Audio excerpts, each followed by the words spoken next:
Shalom Bapak Ibu. Saya berdoa hari ini Tuhan beri kita hati yang responsif dengan Tuhan untuk kita mengerti apa yang jadi kehendak Tuhan, apa yang mau jadi isi hati Tuhan buat kita, biar kita terbuka dengan teguran dan didikan dari Tuhan. Dan saya berdoa hari ini kita siap untuk makan yang keras yang dari Tuhan ya, karena saya percaya kita semua adalah orang-orang yang dewasa dalam Kristus, dalam Tuhan. Hari ini kita baca dulu firman Tuhan Matius pasal 5 ayat yang ke-9. Matius pasal yang ke-5 ayat yang ke-9. Saya akan bacakan firman Tuhan buat kita semua. Kita berkata begini. Berbahagialah orang yang membawa damai, karena mereka akan disebut anak-anak Allah. Dalam terjemahan bahasa Inggris dia berkata, Blessed are the peacemakers, for they shall be called sons of God.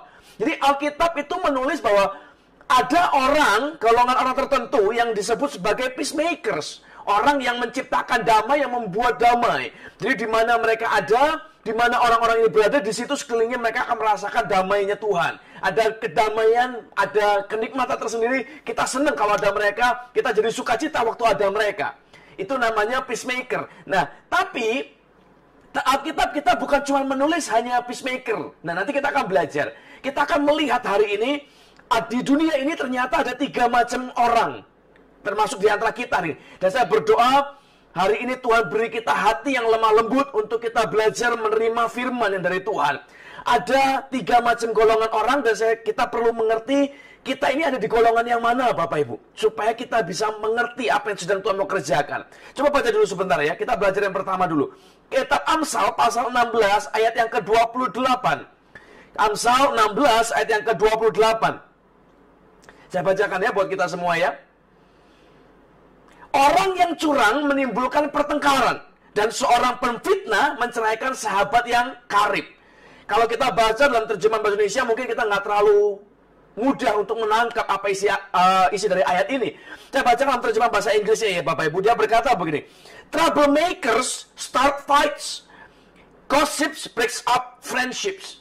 Jadi ternyata tadi kita baca Matius pasal 5 ya, ada golongan orang yang disebut sebagai peacemakers.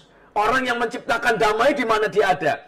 Tapi ternyata di bagian yang lain Alkitab kita mengenal golongan orang lain itu sebagai troublemakers. Ini versi Alkitab ya Bapak Ibu. Saya berdoa Anda jangan dengar kata pendeta si A, si B, si C, dan pendapat pendeta nggak penting. Tapi apa kata firman itu yang penting. Alkitab ternyata menyatakan ada orang yang memang peacemaker dan ada orang yang memang troublemakers. Ada loh Bapak Ibu. Nah, hari ini kita belajar mengenali, kita ini masuk kategori peacemaker apa troublemaker. Kalau tadi saya bilang, ada 3 golongan besar orang di dalam dunia ini. Yang pertama namanya peace breaker. Peace breaker ini ya troublemaker ini. Di mana ada dia, di mana ada orang ini, keadaan jadi panas, keadaan jadi rusak, keadaan jadi rasanya pengen marah, kayaknya tegang terus begitu. Kalau Anda pernah liburan misalnya, lalu ketemu sama orang-orang tipe seperti ini, tipe peace breaker ini, yang harusnya liburan itu happy, yang harusnya liburan itu menyenangkan, bisa berubah, nanti bisa jadi panas, bisa marah-marah. Nanti driver dimarahin, tour leader dimarahin, orang jual dimarahin, orang restoran dimarahin, semua dimarahin, nggak ada yang benar, semua salah jadian. Ini peace breaker. Nah, tapi saya pengen kita mengerti hati-hati Bapak Ibu. Peace breaker versi Alkitab itu seperti apa? Jadi jangan dibayangkan peace breaker atau troublemaker itu orang yang dia suka nipu kita, dia jahatin kita, dia pukul kita, mungkin dia nyakitin kita dan segala macam. Itu troublemaker. Atau orang yang sengaja cari gara-gara dengan kita, itu troublemaker. Belum tentu. Yang mana dulu? Saya sudah bilang kita hari ini mau belajar secara biblicalnya. Jadi bukan kata pendeta, bukan pendapat pendeta, tapi kata firman. Troublemaker itu seperti apa? Alkitab menulis begini, troublemaker start fights, gossips break up friendships. Jadi troublemaker itu digandeng dengan gossips.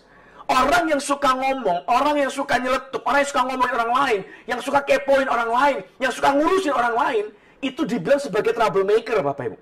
Paulus menulis bahwa hidup dan mati orang itu dikuasai oleh lidah. Hidup mati kita itu dikuasainya oleh lidah kita ini loh, perkataan kita. Coba perhatikan berapa banyak kita kena masalah Bapak Ibu, kena perkataan kita. Berapa waktu yang lalu saya ketemu dengan seseorang, dia ini cerita Bapak Ibu. Dia ini, kita dalam masa pandemi ya Bapak Ibu ya, kita tahu beberapa bulan yang lalu kita sempat nggak kerja, lalu kita disuruh kerja dari rumah. Lalu sekarang ada tren yang baru, Nanti karyawan-karyawan mulai diselang-seling, hari ini masuk, besok libur, hari ini masuk, besok libur, atau gajinya mulai dipotong separuh dan segala macamnya. Nah, ada salah satu orang dari jemaat kami, Bapak Ibu, dia ini terimbas lah ceritanya. Sekian bulan dia tidak bekerja, dia tidak punya penghasilan, tapi tagihan kan harus terus jalan terus ya.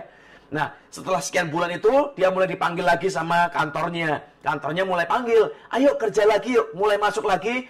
Tapi gajinya dipotong, nggak seperti dulu. Gajinya dipotong jadi separuh, 50%. Mau apa tidak? Lalu orang ini berpikir, saya pikir, ya sudahlah daripada nggak ada kerjaan sama sekali, kita dalam keadaan kepepet begini, nggak apa-apa dah saya terima. Yang penting bersyukur, masih ada pekerjaan, masih ada income. Masih bersyukur loh Bapak Ibu. Lalu singkat cerita, dia mulai bekerja, dia mulai menjalani hari-hari seperti biasa. Lalu kemudian suatu hari dia pulang ke rumah, datanglah seseorang, temannya dia ke rumah, ngobrol ceritanya, lalu ditanya, kamu kerja apa tidak? Dia bilang, puji Tuhan, aku kerja. Masih ada pekerjaan, Tuhan masih izinkan saya, Tuhan masih kasih berkati saya dengan gaji dan segala macamnya. Masih bisa lah, masih hidup. Lalu temannya nanya, loh berapa gajimu sekarang? Kamu setiap bulan dapat berapa? Lalu dia ngomong, dia cerita, oh gaji saya dipotong 50% karena keadaannya susah dan segala macam, bla bla bla bla, dia cerita.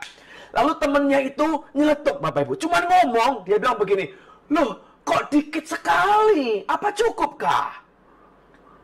Gara-gara ngomong begitu, lalu dia mulai berpikir, temennya sih gampang, dia cuma ngomong, lu cukupkah? Lalu dia pulang.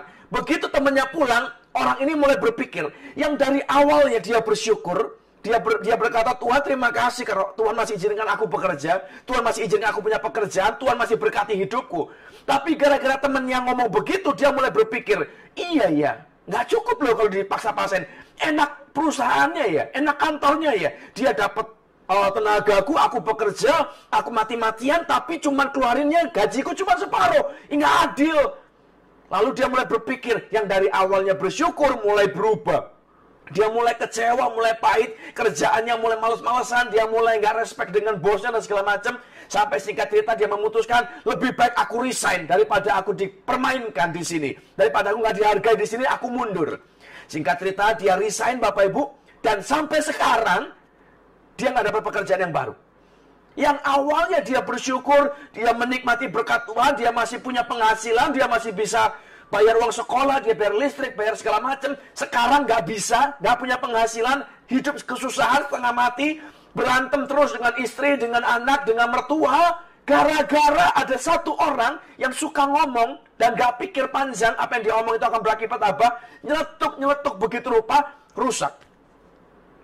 Ini yang dibilang Alkitab sebagai troublemaker ya ini loh. Kita ini kadang nggak ngurusin hidup diri sendiri, ngurusin hidup orang. Hidup kita belum tentu kelar, hidup kita belum tentu beres, kita ngurusin orang. Oh, kita ngomongin si A, kita ngomongin si B, kita ngomongin si C, dan segala macam. Akhirnya omongan kita jadi nggak karuan, Bapak Ibu. Ada satu lagi yang lain, satu jemaat kami, dia pergi kondangan karena saudaranya menikah. Dia pergi ke sana, dia belum menikah, Bapak Ibu. Dia perempuan, umur 30-an tahun sekian, lalu dia pergi karena saudaranya menikah. Begitu di tempat pernikahan, dia ini waktu datang happy. Dandan, pakai baju bagus dan segala macamnya. Begitu nyampe di tempat resepsi, ada orang yang nanya, kamu kapan? Kan sudah usianya 30, kapan giliranmu? Kenapa nggak nikah-nikah? Ditanya sekali, dia masih oke lah. Oh nanti kalau Tuhan memang ketemukan, Tuhan izinkan, ya menikah. Tapi belum tahu kapan, belum tahu dengan siapa. Lalu kedua kali ada yang nanya lagi, kamu kapan gilirannya? Kamu kan sudah usia 3, dan segala macamnya. Singkat cerita, 1 kali, 2 kali, 3 kali ditanya, 4 kali, 5 kali ditanya. Orang ini tiba-tiba pulang, Bapak Ibu. Dia nggak lanjutkan resepsinya, dia nggak ikut pesta, dia nggak ikut makan, dia pulang hati panas, hati gelisah. Lalu dia mulai kecewa dengan diri sendiri, kenapa aku nggak menikah? Kenapa orang lain menikah, teman-temanku menikah, saudaraku menikah, tapi aku nggak menikah? Sampai akhirnya dia mau berencana bunuh diri, Bapak Ibu. Gara-gara ada orang yang nanyain dia kapan menikah. Dan saya mau beritahu sesuatu ya. Umur 30 itu bukan usia terlambat untuk seorang wanita menikah atau tidak menikah. Tidak loh. Menikah atau tidak menikah itu bukan masalah usia umur. Jangan kejar-kejaran Bapak Ibu. Kalau Anda kejar-kejaran usia terus dapat orang yang salah, menyesal seumur hidup kita. Masih panjang. Jalanilah. Percaya Tuhan. Kalau Tuhan izinkan ketemu kita dengan orang yang benar, pasti orang itu dari Tuhan. Dan memang waktunya tidak selalu sama dengan waktu kita. Tapi percaya pasti dari yang dari Tuhan, pasti yang terbaik Bapak Ibu. Dari omongan Kapan menikah? Kapan menikah? Orang jadi pahit ini mau bunuh diri karena dia kecewa, dia merasa dirinya gagal. Karena dia merasa dirinya tertolak. Orang nggak ada yang mau dengan dia. Dia merasa dirinya jelek dan segala macam. Kalau sampai nanti dia menikah, nanti orang akan nanya lagi, kapan punya anak? Kalau sudah punya anak pertama, orang nanya lagi, kapan yang kedua? Kapan nyusul? Gak kelar-kelar, Bapak. Masalah kita kebanyakan itu munculnya dari mulut loh.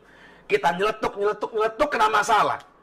Atau kita dengar orang ngomong, pahit di kuping, pahit di hati, pahit di pikiran, hidup kita berantakan. Yang ngomong nggak ingat lagi sudah, Bapak Ibu. Dia habis ngomongin kita, dia habis nyakitin kita, dia udah lupa.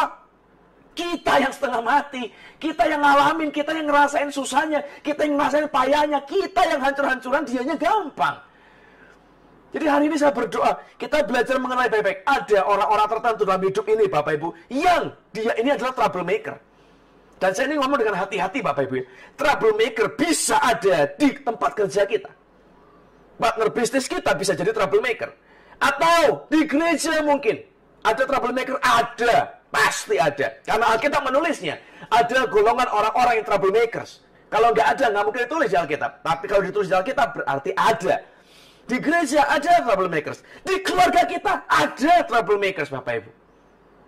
Nah, hari ini, kalau kita melihat diri kita sendiri, ternyata kita orangnya yang suka nyeletuk-nyeletuk. Kita orang yang suka kepoin orang lain. Kita orang yang suka ngomongin orang lain. Kita orang yang suka bergosipin orang lain. Membicarakan kejelekan orang-orang lain. Hati-hati, saya berdoa kita bisa bertobat hari ini, Bapak Ibu. Kalau tidak, sesuatu akan terjadi. Alkitab menulis nanti. Coba baca baik-baik ya. Amsal 22 ayat yang ke-10. Amsal 22 ayat yang ke-10. Saya bacakan dalam terjemahan bahasa Inggrisnya ya Bapak Ibu ya, karena lebih jelas, lebih bagus sekali. Dalam terjemahan Amsal 22 ayat 10 dia berkata begini, kick out the troublemakers and things will quiet down.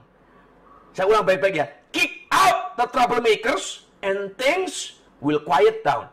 Tendanglah keluar si troublemaker itu, maka semua masalah kita akan quiet down. Tenang, kita nggak punya masalah panjang lebar, Bapak Ibu. Kita nggak ruwet sendiri hidup kita. Kick out. Ingat baik-baik. Jangan dengar kata pendeta. Pendapat pendeta ABCD itu nggak penting, tapi kata firman. Dan ini bukan saya yang ngomong. Ayo Bapak Ibu tendanglah, tidak. Ini Alkitab bilang, kick out the troublemakers. Dan saya berdoa hari ini. Kalau seandainya di tempat kerja kita ketemu ada troublemakers. Atau di gereja, kita ketemu ada troublemakers. Kira-kira apa yang akan dilakukan Bapak Ibu? Apa Anda akan berdoa buat dia? Anda akan puasa buat dia? Anda akan layani dia? Atau apa? Ingat baik, jangan salah dengan pendapat pendeta atau pendapat gereja. Tapi apa pendapat Tuhan, apa yang Tuhan mau, itu yang penting. Alkitab menulis, kick out the troublemakers. Tidak ada ayat yang berkata begini, pray for the troublemakers. Nggak ada loh Bapak Ibu. Atau fasting for the troublemakers. Nggak ada. Adanya adalah kick out the troublemakers. Kita diajar dengan firman oleh Alkitab kita untuk tidak berkompromi. Orang-orang troublemakers akan membuat hidup Anda berantakan. Bedakan baik-baik ya Bapak Ibu. Gereja kadang-kadang mengajar kita, tapi kadang kita salah untuk menangkap. Gereja kadang mengajar begini, oh kita itu nggak boleh marah sama orang. Padahal kemarahan atau emosi itu adalah bagian pemberian Tuhan. Kalau kita nggak pernah marah atau mau marah nggak bisa marah, disuruh nahan terus-terusan bisa gila kita suatu hari. Lalu kita menulis, oh kita nggak boleh dalam tanda kutip menyakiti orang. Menyakiti orang itu bukan kita pukuli dia, bukan.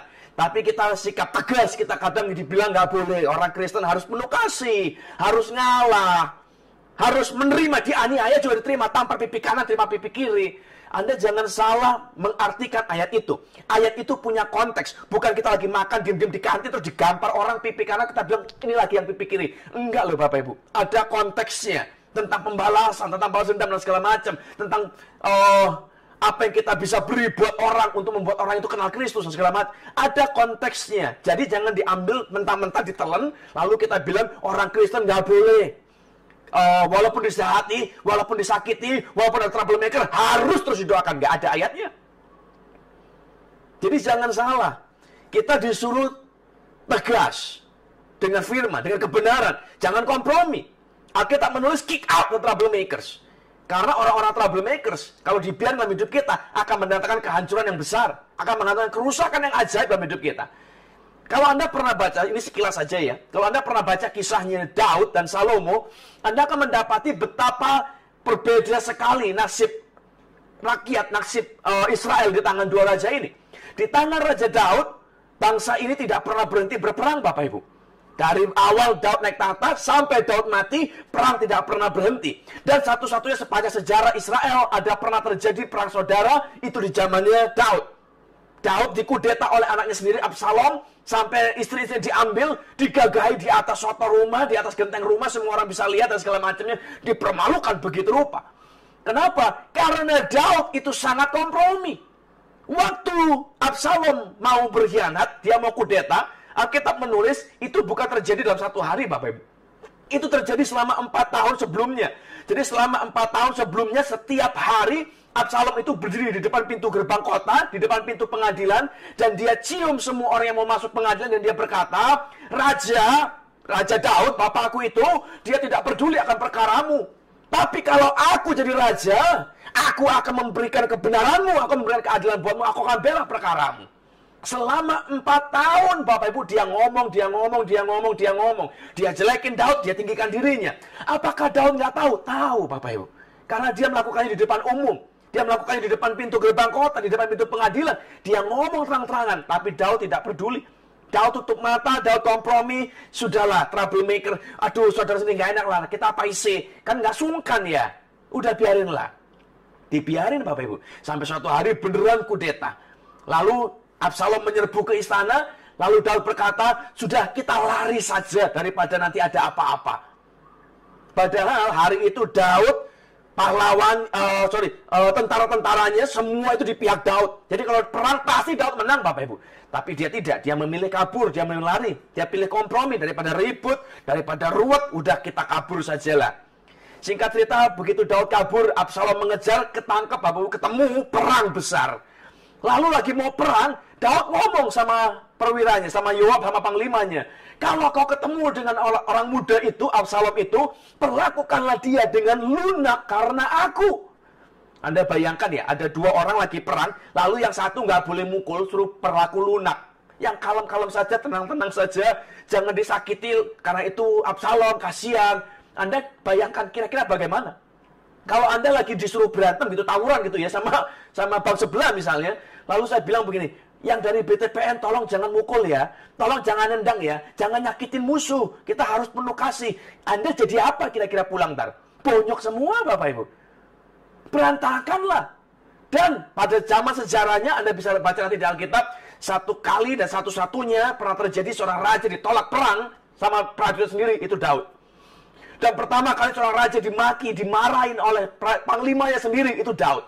Yoab sampai ngomong, hari ini aku tahu bahwa kau lebih mengasihi orang yang benci padamu daripada kami yang berjuang untukmu. Dan aku tahu kalau seandainya hari ini kami mati dan dia hidup, si Absalom itu, bagimu itu baik. Kan keterlaluan, Bapak Ibu. Tapi begitu Daud mati, naiklah Salomo jadi raja. Dari zaman Salomo naik tahta sampai pada matinya Salomo, 40 tahun masa pemerintahan Salomo, tidak ada satu kali pun perang. Kenapa? Karena Salomo tidak berkompromi. Ketemu troublemaker, diberesin semuanya. Di kick out semuanya. Adonia datang dengan permintaan untuk mengambil istri Daud. Ibu tirinya sendiri mau diambil jadi istrinya. Dia mau merebut tahta. Dan begitu Salomo tahu, Adonia dibunuh. Yoab panglima yang dari memihak Daud berpindah kepada dia, dibunuh. Imam Abiatar, imam itu yang mengangkat raja. Jadi yang harusnya mengangkat dan memberhentikan raja itu adalah Imam Abiatar. Tapi imam tidak mau angkat Salomo karena dia memilih Adonia. Diasingkan dia ke Anatot, ke tanahnya sendiri. Semua orang yang berhubungan dengan itu semua diberesin. Di kick out. Nah, saya ngomongnya hati-hati, Bapak Ibu.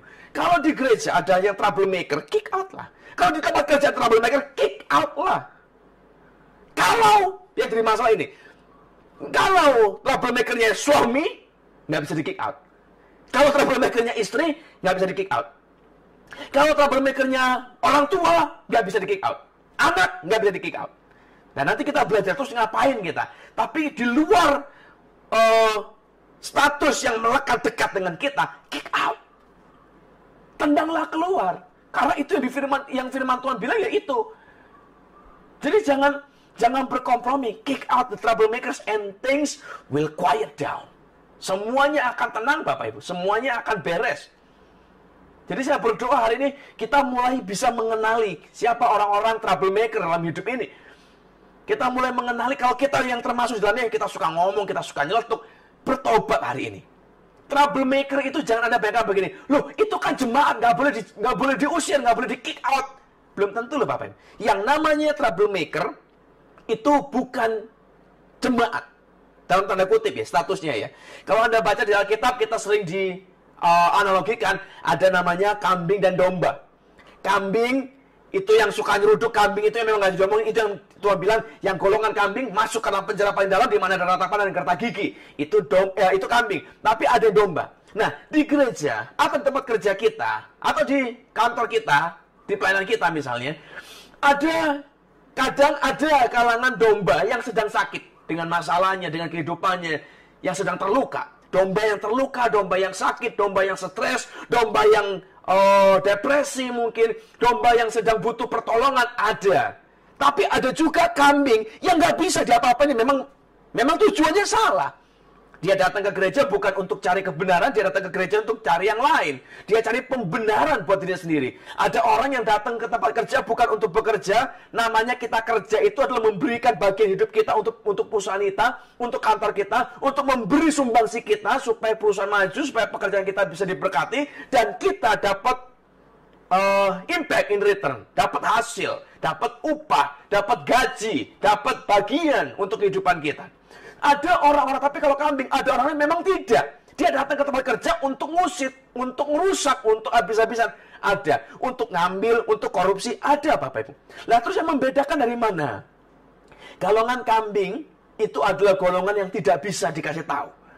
Kalau kita buat kesalahan, ada orang nyeletuk-nyeletuk, orang ngomongin orang, ngomongin si B, ngomongin si C, ngomongin si bos, ngomongin si ini, si itu. Tapi kalau dia dikasih tahu, stop! Dan dia bisa dan mau berhenti, itu golongan domba yang mungkin sedang terluka, mungkin sedang kecewa, mungkin sedang pahit hatinya, tapi dia bisa diatur, bisa ditegur, bisa diarahkan. Tapi kalau golongan kambing ditegur nggak bisa, dikasih tahu nggak mau, merasa dirinya paling benar, merasa dirinya paling pinter, rusak, susah. Itu kambing dan itulah troublemaker-nya. Jadi kalau ada orang yang kelihatannya ngomongin terus, salah terus, nyari gara-gara terus, jangan keburu di kick out pertama. Ditegur dulu. Kalau ditegur nggak bisa, kick out. Berarti dia golongan kambing memang. Ada gandum yang ilalang. Gandum yang rusak ada. Gandum yang kadang bentuknya salah ada. Tapi kan dia nggak selamanya. Dibenerin bisa, dilihat bisa, diperbaiki bisa, dimakan bisa, dinikmati bisa. Tapi ada yang lain yang ilalang, nggak bisa Bapak Ibu. Memang dia mencekik yang lain. Ilalang itu membunuh tanaman lain yang ada di sekitar dia. Kalau kita biarkan troublemakers ini ada di sekeliling kita akan rusak Bapak Ibu. Hidup kita rusak, hidup kita berantakan, pekerjaan kita berantakan, keluarga kita berantakan. Sama seperti kehidupan Daud. Begitu Daud biarkan troublemaker, rusak semuanya. Jadi hari ini saya berdoa, kalau Anda ketemu golongan orang pertama, peace breaker, si troublemaker, kick out. Kalau Anda secara jujur berkata, kayaknya saya orangnya, saya suka ngomong-ngomongin ini. Di tempat kami ada satu orang, Bapak Ibu, yang rasanya dia ini kayak maha tahu gitu ya. Oh, si A ngapain dia tahu, si B cerita terbaru dia tahu, si C gosip-gosip terbaru dia tahu, semua dia tahu. Bertobatlah. Kalau kau tahu pun, tahanlah untuk dirimu sendiri. Kalau pimpinanmu salah, tegurlah. Kalau dia ngomongin, tegurlah. Kalau bawahanmu salah, tegurlah. Kalau nggak bisa tegur, ya kick out. Kalau bosnya yang salah, bagaimana? Ya tegurlah. Kalau nggak bisa, ya keluarkanlah dirimu. Kalau nggak, percuma. Anda akan setengah mati di sana. Dan saya ini ngomong dengan sangat hati-hati, Bapak. Saya bukan bilang, ayo keluar semua dari kepercayaan sekarang. Tidak. Hati-hati, pisahkan dan bedakan kambing dan dombanya. Bagian golongan orang kedua, ada namanya peace faker. Orang kedua ini, dia ini kelihatannya semua baik-baik saja, Bapak Ibu. Kelihatannya, cincaian lah. Lihat sesuatu yang salah, wah biarinlah, nggak apa-apa lah. Nanti lihat bosnya salah, wah ya jangan ditegur lah, ntar kita susah hidup kita. Lihat pendeta yang salah, udah biarin itu urusan dia dengan Tuhan. Kita jangan usah ikut-ikut, jangan. Kalau Anda baca kitab 2 Samuel 15 ayat 13, Ini yang tadi saya cerita ya, masalah Daud. Waktu awal mulanya Absalom, coba saya bacakan bentar. 2 Samuel 15 ayat 13. Lalu datanglah seorang mengabarkan kepada Daud, katanya, hati orang Israel telah condong kepada Absalom. Kemudian berbicaralah Daud kepada semua pegawainya yang ada bersama-sama dengan dia di Yerusalem. Bersiaplah, marilah kita melarikan diri. Sebab jangan-jangan kita tidak akan luput daripada Absalom. Pergilah dengan segera, supaya ia jangan dapat lekas menyusul kita dan mendatangkan celaka atas kita, dan memukul kota ini dengan mata pedang. Para pegawai raja berkata kepada raja, terserah kepada tuanku raja, hamba-hambamu ini siap. Nah, kalau Anda coba lompat ke bawah sebentar, 2 Samuel 18 ayat 5, ini perintah Daud kepada Yoab. Dia berkata begini, dan raja memerintahkan kepada Yoab, Abisai dan Itai demikian, perlakukanlah Absalom orang muda itu dengan lunak karena aku. Dan seluruh tentara mendengar ketika raja memberi perintah itu kepada semua kepala pasukan mengenai Absalom. Jadi, hari ini saya berdoa begini, Pak. Jangan jadi peace faker. Kita tahu ada yang salah, kita diem. Kita tutup mata kan. Ya, daripada repot, daripada ribet, daripada kita kena masalah, udah diem sajalah. Kalau lihat pendetanya salah, udah biarin aja lah. Itu urusan dia dengan Tuhan. Tidak ada ayatnya, Bapak Ibu di Alkitab, itu urusan pendeta dengan Tuhan. Itu nggak ada. Urusan imam dengan Tuhan nggak ada. Kalau Tuhan singkapkan kesalahan mereka, itu berarti tugas Anda dan saya untuk memberikan kebenaran. Masalah dia mau terima atau tidak, itu urusan nanti. Apa sih yang paling buruk terjadi, Bapak Ibu, waktu kita berani konfrontasi, waktu kita berani bicara kebenaran, yang paling jelek terjadi, Anda dibenci. Yang paling jelek terjadi, Anda dipecat. Tapi perhatikan ini, bahwa berkat Tuhan kehidupan Anda tidak pernah ditentukan oleh bos Anda, tidak pernah ditentukan oleh pemimpin Anda. Hidup Anda ditentukan oleh Tuhan. Kalau kita berkata bahwa aku Tuhan yang memberkati engkau dan aku bakal memberkati orang yang kukasih pada waktu dia tidur. Jadi saya berdoa hari ini biar kita benar-benar mengerti bahwa kalau Tuhan berkenan atas hidup kita, Bapak Ibu, sekalipun ada orang-orang yang berusaha menutup pintu kita, menutup berkat kita, menyusahkan kita, kalau Tuhan berkenan atas hidup kita, tidak seorang pun bisa menutup berkat Tuhan. Tapi kebalikan, kalau Tuhan tidak berkenan atas hidup kita, kita menutupinya dengan kesalahan, kita menutupinya dengan dosa. Sekalipun ada orang berbaik hati mau tolong kita, ada orang mau topang kita, ada orang mau berkati kita, kalau Tuhan tidak berkenan, dia tutup pintu kita, tidak seorang pun yang bisa buka. Jadi hari ini saya berdoa baik-baik. Jangan sekedar faking. Oh, nggak mau repot, nggak mau konfrontasi, nggak mau negur. Daripada ruwet, daripada ribut, sudahlah kita diam saja. Kelihatannya aman, Bapak Ibu. Kelihatannya damai. Hari itu, saat itu. Tapi percaya sesuatu. Cepat atau lambat, semua yang dipalsukan, diamnya kita, pasti mendatangkan kehancuran dalam hidup kita. Pasti, Bapak Ibu. Coba buka sebentar ya. 2 Samuel 19 ayat 5. Ini yang waktu Yoab marah dengan Daud. Dia berkata begini. Masuklah Yoab menghadap raja di kediaman setelah berkata, pada hari ini engkau mempermalukan semua hambamu yang telah menyelamatkan nyawamu. Jadi ini prajurit-prajurit menyelamatkan nyawa Daud. Nyawa istrimu, anakmu laki-laki, anakmu perempuan, dan nyawa istrimu dan nyawa gundik-gundikmu. Dengan mencintai orang yang benci padamu dan membenci orang yang cinta padamu. Karena pada hari ini kau menunjukkan pada panglima-panglima dan pada anak buah tidak berarti apa-apa bagimu. Bahkan aku mengerti pada hari ini bahwa seandainya Absalom masih hidup dan kami semua mati, hal itu kau pandang baik. Dan kita tahu kisah hidup Daud habis-habisan, Bapak Ibu. Anaknya kudeta dia, anak sama anak saling memperkosa, dia kehilangan tahta, istrinya dipermalukan, keluarganya dipermalukan, pedang tidak pernah menghindar, tidak pernah keluar dari kehidupan keluarga Daud dengan keturunannya. Itu sebuah harga yang dibayar dari komprominya dia. Jadi hari ini kalau Anda lihat sesuatu yang salah, luruskan, benarkan. Anda ketemu troublemaker, tegurlah. Kick out. Kalau Anda diam, kelihatannya sekarang ini baik, kelihatannya sekarang ini damai, tapi cepat atau lambat, kehancuran pasti akan mendatangi Anda. Jadi saya berdoa sungguh-sungguh ada Bapak. Hati-hati dengan yang peace breaker. Dan hati-hati dengan peace faker.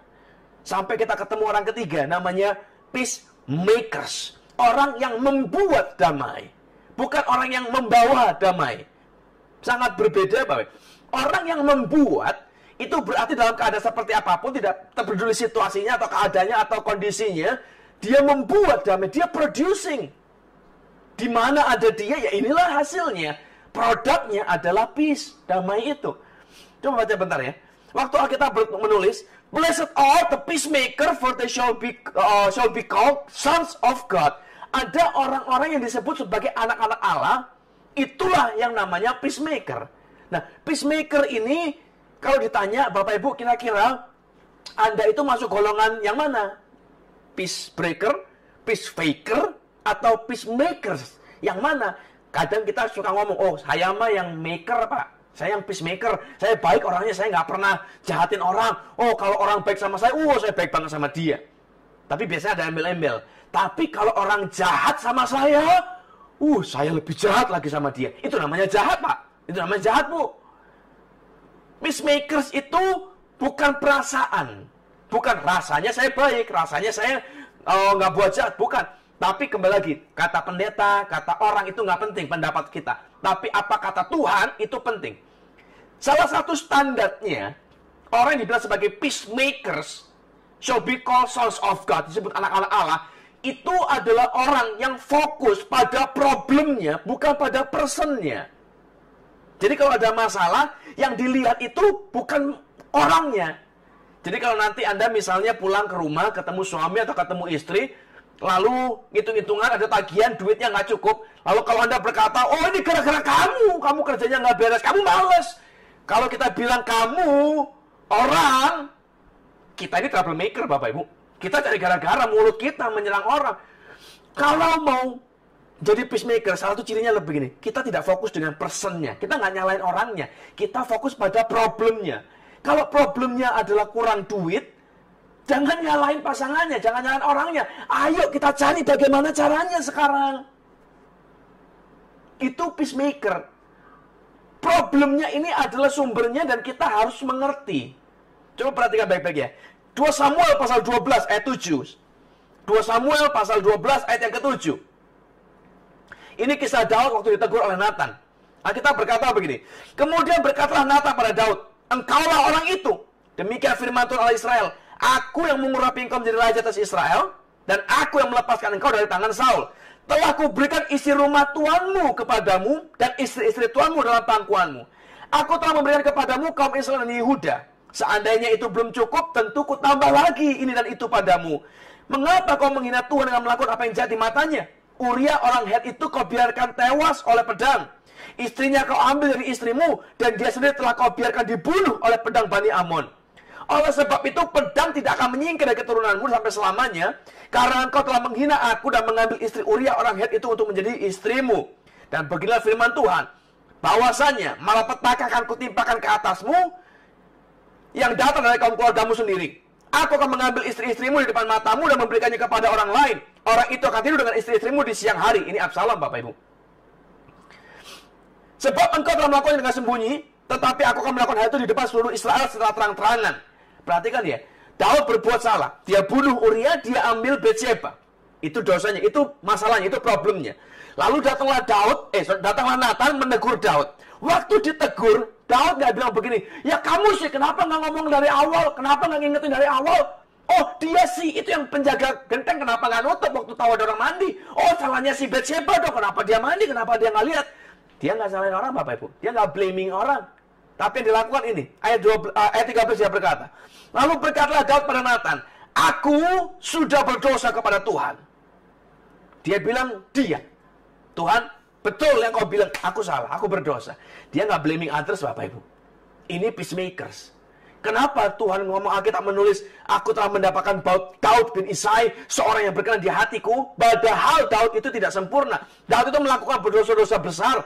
Kalau dibilang dosanya Daud dengan dosanya Saul, jauh lebih besar dan lebih banyak Daud, Bapak Ibu. Daud bunuh orang, ambil istrinya, dia bermain trik dan intrik dan begitu rupa. Saul itu tidak pernah merebut istri orang. Saul tidak pernah dengan sengaja menjebak orang supaya mati. Kesalahan Saul itu, waktu dia disuruh menunggu Tuhan, dia nggak mau, dia persembahkan korban sendiri. Waktu dia kepingin dihargai, dia kepingin naik, dia nggak melakukan kehendak Tuhan, keluarlah dia. Secara perhitungan berat dosa, Daud itu berat sekali loh Bapak Ibu. Tapi Tuhan berkenan. Kenapa? Karena dia peacemaker. Hatinya tidak fokus dengan orang. Waktu dia ditegur, dia mengaku, aku salah, aku berdosa. Dan perhatikan Alkitab kita. Dan Nathan berkata kepada Daud, Tuhan telah menjauhkan dosamu itu, engkau tidak akan mati. Karena dia fokus dengan problemnya, bukan fokus blaming orang, Tuhan memberi pengampunan, kau tidak akan mati. Tapi tetap konsekuensinya akan ada, cuman dikasih pengampunan. Dan hari saya berdoa Bapak Ibu, ayo kita berubah jadi peacemaker Bapak Ibu. Fokuslah dengan masalahnya. Nggak ada kok orang-orang suami kita misalnya. Nggak ada suami-suami yang bercita-cita nanti kalau aku menikah, punya rumah tangga, aku kepingin istriku menderita, sengsara, miskin, gembel. Nggak ada Bapak Ibu. Semua suami dimanapun, coba tanyalah. Semua orang suami-suami dimanapun pasti kepingin lihat istrinya happy. Pasti kepingin lihat anak-anaknya happy. Pasti kepingin lihat anaknya, istrinya sejahtera. Pasti. Kebalikan para istri. Sama. Nggak mungkin ada seorang istri yang bercita-cita nanti kalau aku menikah, aku kepingin cerewetin suamiku sampai dia stroke. Nggak ada. Semua orang menikah pasti kepingin kalau aku jadi istri, aku pengen jadi istri yang baik, jadi seorang penolong, jadi punya rumah tangga yang happily ever after, kita bahagia selamanya. Jadi kalau hari ini ternyata ada masalah, rumah tangga kita bangkrut, rumah tangga kita retak, pasti bukan cita-cita pasangan kita, bukan. Ada sesuatu yang terjadi, dan jangan fokus dengan personnya, fokuslah dengan masalahnya. Hari ini di Bandung, saya baru baca berita di detik.com, Bapak Ibu, ada 150 gugatan cerai setiap hari. Setiap hari, Bapak Ibu. Di Bandung saja. 150 orang loh. 150 pasang yang akan bercerai setiap hari. Kenapa? Karena mereka punya masalah. Ditanya, oh mereka punya masalah pergumulan ekonomi karena lagi pandemi, semua orang lagi susah. Bukan salah suamimu kalau nggak ada duitnya. Tapi saya juga bukan nyalain istrinya. Oh berarti kamu mati? Enggak juga. Uang itu realistis, memang kita butuh, semua butuh. Tapi dalam kondisi begini, jangan nyalain orangnya. Ayo sama-sama. Apa yang bisa kita kerjakan? Ada 2 orang, ayo mau masak, jual bakmi, apa? Fokuslah pada masalahnya, bukan fokus pada personnya. Jadi don't blame others. Ciri pertama seorang peacemaker, dia tidak fokus dengan orang, dia fokus pada masalah. Ciri kedua seorang peacemaker, dia fokus pada relationship, bukan resolution. Relationship, hubungan, itu yang akan menentukan segalanya Bapak Ibu. Contoh ya, kalau seandainya saya punya pembantu yang sangat baik, dia kerjanya bagus, rajin, semua baik. Lalu saya punya anak, anggaplah anakku ini nakal Bapak Ibu. Saya punya anak masih umur 5 tahun. Ini luar biasa memang. Disuruh makan, lamanya bukan biasa. Disuruh bikin PR, nggak mau. Disuruh sekolah, males. Dia nggak pengen sekolah, dia nggak mau sekolah. Kemarin ditanya, nanti kalau lulus TK mau ngapain? I quit. Nggak mau sekolah lagi, selesai sudah. Ngawur-ngawuran ini. Dia nggak suka. Kalau ngomong Badung, ya Badung memang. Nanti kalau suruh mandi, dia bisa menghilang tak kemana. Sejam lagi baru balik, dia main sepeda, dia muter-muter. Wah, panjang lebar. Tapi, kalau seandainya saya mati, Bapak Ibu. Saya bikin warisan, kira-kira warisan saya, harta saya, rumah saya, mobil saya, kira-kira jatuh ke siapa? Ke pembantu yang baik hati atau ke anak yang Badung ini? Pasti kan ke sini. Bukan karena kebaikan dia, tapi karena statusnya menentukan segalanya. Hari ini sama. Kita mau masuk surga, itu bukan karena perbuatan baik kita, Bapak Ibu. Kita pengen menikmati berkat Tuhan itu bukan karena perbuatan baik kita, tapi karena status kita sebagai anak Allah. Kita diberi kuasa untuk menjadi anak Tuhan. Kita menerima kebaikan. Tadi di awal saya bilang, kalau ada troublemaker di kantor, di kick out gampang, Bapak Ibu. Di gereja gampang. Yang susah waktu troublemaker itu ada di keluarga. Orang tua kita, anak kita, suami kita, istri kita. Tidak bisa di kick out. Jadi nanti jangan pelan-pelan terus cerai kick out dia karena Alkitab ngomong kick out. Tidak loh. Karena relationship itu above all, di atas segala yang lain. Relationship itu, hubungan itulah yang akan menentukan keselamatan kita. Hubungan itulah yang membuat kita mudah untuk mengampuni orang lain. Hubungan itu yang membuat kita mengasihi. Dan kasih itu menutupi segala pelanggaran. Kalau kita bisa, satu, bukan lihat personnya, kita lihat masalahnya, dan kita lihat relationship-nya, hidup kita akan lebih baik, Bapak Ibu. Kita akan mudah untuk mengampuni. Kita nggak pahit dengan suami kita nggak pahit dengan istri kita. Dan saya mengerti, orang yang paling sering menyakiti kita dan yang paling dalam menyakiti kita, itu mesti orang terdekat kita. Istri pasti paling pahit sama suami. Suami paling pahit sama istri. Nggak ada suami pahit sama tukang bakso depan jalan rumah, nggak ada. Kalau kita di jalan, kaki kita keinjek atau kita kesenggol orang, kita mudah, oh maaf mas, maaf mbak, cepet kalau ngomong. Tapi begitu di rumah, mau ngomong maaf sama suami, mau ngomong maaf sama istri, kadang susah, bukan main. Lucu ya? Sama orang asing kita mudah, sama orang gak kenal kita gampang. Maaf ya. Sama rumah sendiri, orang yang kita cintai, yang kita bilang, aku mencintaimu sepenuhnya, duka dan suka, kaya dan miskin, aku tak cinta padamu. Kita susah. Kenapa? Karena kita tidak mementingkan relationship. Kita pentingkan resolusi. Aku yang benar, kamu salah. Kalau kita ngomong aku benar, kamu salah, kita ngomong benar dan salah, relationship hilang. Dan itu kehancuran yang lain menanti kita, Bapak Ibu. Saya berdoa sungguh-sungguh hari ini.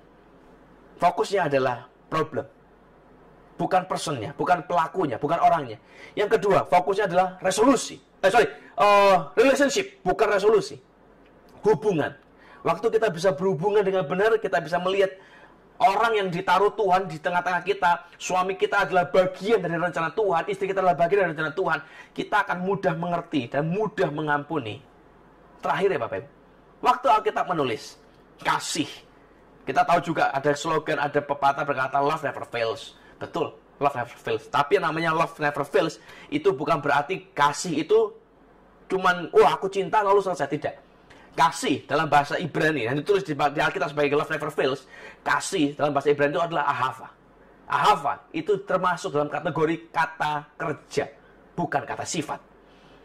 Bukan perasaan. Rasanya aku jatuh cinta. Alkitab tidak mengenal rasanya jatuh cinta, nggak ada. Tapi Alkitab menulis kasih, love, itu murah hati, perbuatan. Kasih itu mengampuni. Kasih itu menutupi. Kasih itu menahan segala sesuatu. Kasih itu percaya segala sesuatu. Kasih itu action. Waktu kita bicara tentang relationship, kita mengasihi suami kita mengasihi istri kita dengan action, bukan dengan perasaan ya. Kalau Anda mengasihi suamimu dengan perasaanmu akan hilang suatu hari. Kalau kau mengasihi istrimu dengan perasaanmu akan hilang suatu hari. Tapi kalau kau mengasihi istrimu, mengasihi suamimu dengan action, dengan tindakan yang nyata, love never fails, Bapak Ibu. Cinta tidak akan pernah gagal, kasih nggak pernah gagal. Dan waktu kita mengasihi orang, kita akan mudah untuk hidup dengan dia. Hari ini saya baru baca di artikel di detik.com juga Bapak Ibu. Ada sebuah artikel yang berkata begini. Penelitian menulis hasil penelitian berkata begini. Kita tidak mungkin, perhatikan kata tidak mungkin ya. Kita tidak mungkin bisa marah kepada orang yang membuat kita tertawa. Dia menulis, kita tidak mungkin bisa marah kepada orang yang membuat kita tertawa. Ya betul, kalau dia ngomong, kalau kita ketawa gimana mau marah Bapak Ibu. Tapi kalau kita nggak pernah ketawa, suami bikin lelucon, kita bengong, garing banget. Awas, hati-hati. Love-nya mulai hilang. Love-nya pudar. Dan jangan menunggu untuk love itu hilang sepenuhnya, atau ya kalau memang nggak ada rasa gimana? Love itu bukan feeling. Love is an action. Jadi saya berdoa hari ini, Bapak Ibu, ayo berubahlah. Fokus pada problemnya, bukan pada personnya, dan fokus pada relationship-nya. Kerjakanlah kasih, sebab kasih menutupi banyak sekali pelanggaran. Saya berdoa hari ini, hidup kita bisa jadi lebih baik, kita diberkati Tuhan, dan kita menikmati peace dalam hidup kita. Dalam nama Yesus. Amin.